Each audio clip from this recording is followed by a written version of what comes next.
Hello everyone, I'm Kenya Green, your American Dream TV host and Atlanta real estate and lifestyle expert. I'm thrilled to welcome Erika Mitchell, a truly remarkable leader. She is a champion of educational equity and community engagement. Her work in both arenas is reshaping our world and inspiring change. Come on, y'all, let's find out more about Erika.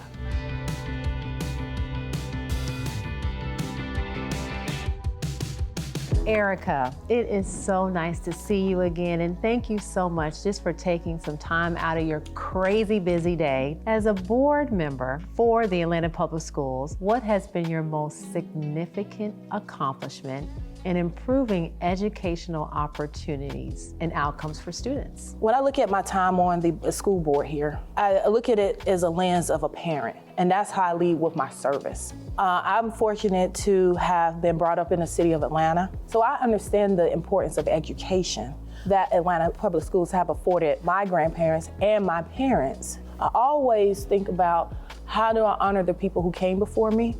And how do I serve the people that are here in my present? And that led me to develop policy.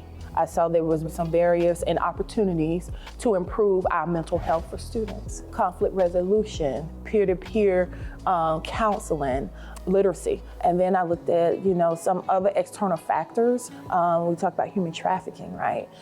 And I've seen the impact of what it has on this district.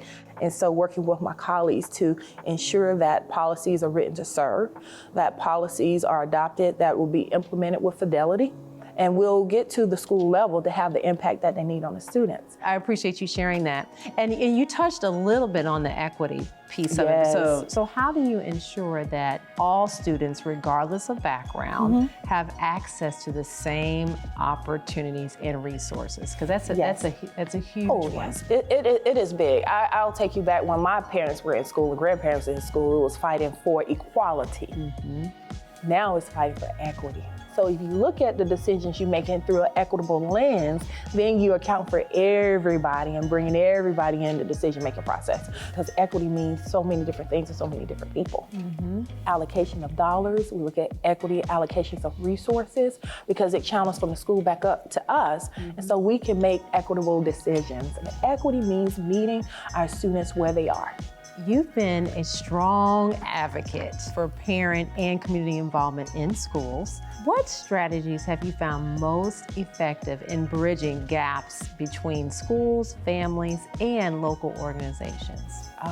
They get to know who I am, know that I care. They will approach me differently, just like I will. I know their needs, I approach them differently. Every parent, every guardian, every caregiver, I always treat them with respect. And so we can have real authentic conversation. As a new board member, I would have my monthly community meetings at the libraries, and we would eat, we would talk, they would tell me what was important to them, give me recommendations, give me good feedback, give me good input. Sometimes we had the principal come out and report out. I think giving resources and getting the context and being transparent as possible, is key because people start to build trust and they know that you're here for the right reason. And community engagement is key for the success of the district. But in your role, you've worked on various committees too, and then you did say something about the Georgia statewide human trafficking, because that's a big deal, task force work group. So how does this work intersect with your vision for safer and more supportive school environments? For some reason, I don't know if I lived in a bubble, but I didn't think this was going on. Labor trafficking, sex trafficking, all kind of different things. And I'm sitting up here like my mind was just blown away. I said, are you kidding me? And I was hurt. I was really hurt because our kids are dealing with trying to go to school. You have all these barriers and all they want to do is be kids, right? And so I was like, let's start with policy. And what does that policy look like? Well, we want to educate our students. You got to educate them on what this is. The other part is the professional development, to equip all school staff on what the identifying signs are and making sure we had a protocol in place on what's the first response, what are you going to do? And then we were able to put that in place, and that led me to the human trafficking statewide work group, where we talked about different ways to combat human trafficking in the state of Georgia, because the power is in acting on it. The power is in policy. And because we had such a policy in place, our police chief last year said that they were able to save 2 students from becoming victims of human trafficking. Thank you for having a servant's heart, especially in your position in the Atlanta board, fighting for not only the students, but the parents. So thanks again, Erika. I appreciate you so much. Thank you very much. It is clear that Erika's passion is making a lasting impact. We hope you felt inspired to be the agent of change in your respective communities. I'm Kenya Green, your American Dream TV host and Atlanta real estate and lifestyle expert.